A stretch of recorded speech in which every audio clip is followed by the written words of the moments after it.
ಒಕ್ಕೂಟ ವ್ಯವಸ್ಥೆನಲ್ಲಿ ನಮಗಾಗ್ತಿರ್ತಕ್ಕಂಥ ಅನ್ಯಾಯವನ್ನು ನಾವೇನು ಕಾನೂನಾತ್ಮಕವಾಗಿ ಅಂಕಿ ಸಂಖ್ಯೆಗಳ ಮುಖಾಂತರ ಅವರನ್ನ ನಾವು ಕೇಂದ್ರ ಸರ್ಕಾರವನ್ನು ನಮಗಿರದೇ ಇದೊಂದು ಸದನ, ಈ ಸದನದ ಬಿಟ್ಟು ಇನ್ನೆಲ್ಲೂ ನಾವು ಅವರನ್ನು ಒತ್ತಾಯಿಸಕ್ ಆಗೋದಿಲ್ಲ. ನಾವು ಒತ್ತಾಯಿಸಿದಾಗೆಲ್ಲ ಅವರು ಬೇರೆ ಬೇರೆ ಕೆಲಸಕ್ಕೆ ಬಾರದಂತ ವಿಚಾರಗಳನ್ನೆಲ್ಲ ತಗೊಬಂದು ಇಲ್ಲಿ ನಮ್ಮನ್ನ ವಿಚಾರನ ಏನೋ ನಾವು ಕೇಂದ್ರ ಸರ್ಕಾರದ ವಿರೋಧಿಗಳು ಅನ್ನೋ ರೀತಿಯಲ್ಲಿ ಬಿಂಬಿಸ್ತಾ ಇದ್ದಾರೆ. ಇದು ನಿಜವಾಗಲೂ ಪ್ರಜಾಪ್ರಭುತ್ವ ಒಕ್ಕೂಟ ವ್ಯವಸ್ಥೆನಲ್ಲಿ ಸರಿ ಇಲ್ಲ. ಈಗ ನಮ್ಮ ಸರ್ಕಾರದಲ್ಲಿ ದುಡ್ಡಿಲ್ಲ ಅಂತ ಹೇಳುವಂತ ಆ ಬಿಜೆಪಿ ನಮ್ಮ ಶಾಸಕ ಮಿತ್ರರು ಇವತ್ತು ಕೇಂದ್ರ ಸರ್ಕಾರದಿಂದ ನಮ್ಮ ರಾಜ್ಯ ಸರ್ಕಾರಕ್ಕೆ ಬರಬೇಕಾಗಿರ್ತಕ್ಕಂಥ ಕಾನೂನಾತ್ಮಕವಾದಂತ ಹಣ ಏನು 15ನೇ ಹಣಕಾಸು ಆಯೋಗವನ್ನ ರಚನೆ ಮಾಡಿದ್ದೆ ಯಾಕೆ? ಹಣಕಾಸು ಆಯೋಗವನ್ನ ರಚನೆ ಮಾಡಿದಾಗ ನಿಜವಾಗ್ಲೂ ಕೇಂದ್ರ ಸರ್ಕಾರ ಒಂದು ದಿಟ್ಟ ನಿಲುವು ತಗೊಂಡಿದೆ. ಯಾವ ರಾಜ್ಯಕ್ಕೆ ಹಣಕಾಸಿನಲ್ಲಿ ಅನ್ಯಾಯ ಆಗುತ್ತೆ, ಕೊರತೆ ಉಂಟಾಗುತ್ತೆ ಮತ್ತು ಕಾನೂನಾತ್ಮಕವಾದ ತೊಡಕಾಗುತ್ತೆ ಅಂತ ಸಂದರ್ಭದಲ್ಲಿ ಆ ಅದನ್ನ ಬಗೆಹರಿಸ್ತಕ್ಕಂಥ ನಿಟ್ಟಿನಿಂದ ಆ body is an autonomous body, constitutional body. ಅದನ್ನ ಪ್ರಶ್ನೆ ಮಾಡ್ತಕ್ಕಂಥ ಅಧಿಕಾರಿ ಪ್ರಧಾನಮಂತ್ರಿಗೂ ಇಲ್ಲ.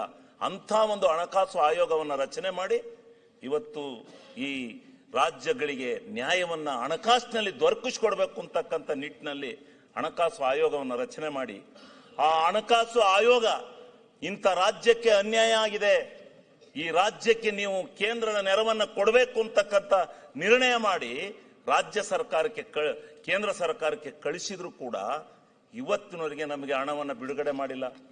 ಇದರ ಬಗ್ಗೆ ಸುದೀರ್ಘವಾದ ಚರ್ಚೆ ರಾಜ್ಯಪಾಲರ ಭಾಷಣದಲ್ಲಿ 1,25,000 ಕೋಟಿ ಹಣ ನಮ್ಮ ರಾಜ್ಯಕ್ಕೆ ಕೇಂದ್ರ ಸರ್ಕಾರದ ಎಲ್ಲ ಮೂಲಗಳಿಂದ ಬರಬೇಕು ಅಂತಕ್ಕಂಥ ಒಂದು ವಾದವನ್ನು ನಾವೇನು ಮಂಡನೆ ಮಾಡಿದೀವಿ. ಇದನ್ನ ಅವರಿಗೆ ಆತ್ಮಸಾಕ್ಷಿ ಇದ್ರೆ ಇಲ್ಲ, ಇದರಲ್ಲಿ ಪ್ರಿಂಟ್ ಮಾಡಿರ್ತಕ್ಕಂಥದ್ದು ಸುಳ್ಳು, 1,25,000 ರೂಪಾಯಿ ಕೇಂದ್ರ ಸರ್ಕಾರದಿಂದ ಬರಬೇಕಾಗಿಲ್ಲ ಅಂತಕ್ಕಂಥದ್ದನ್ನ ಸಮರ್ಥನೆ ಮಾಡ್ಲಿ, ನಾನು ಅವ್ರಿಗೆ ಬೇಕಾದ್ರೆ ಒಪ್ಕೋತೀನಿ. ಅದನ್ನ ಬಿಟ್ಟು ಕೇಂದ್ರ ಸರ್ಕಾರ ಏನೂ ಇದಿಲ್ಲ, ನಮ್ಮದೇ ಎಲ್ಲ ಸರಿ ಅಂತೇಳಿ ನಾವೇನಾರ ಮಾತಾಡಕ್ ಹೋದ್ರೆ ಬಬ್ಬ ಎಬ್ಬರಿಸಿ ಅದನ್ನ ಕೇಳ್ದಂಗ್ ಮಾಡೋದು, ಒಂದು ವಿಚಾರನು ಕೇಳ್ದಂಗ್ ಮಾಡೋದು, ಕೇಳ್ದಂಗ್ ಮಾಡಿ ಇದು ಮಾಡಿ ಸರಿ ವಾಗ್ಬಿಟ್ಟು ಈ ಸದನ ಇವತ್ತು ಕರೆದದ್ದು ಯಾಕೆ? ಕರೆದದ್ದಂತ ಸದನನ ಯಾವ ರೀತಿ ಇದನ್ನ ಇದು ಮಾಡ್ತಾ ಇದ್ದಾರೆ?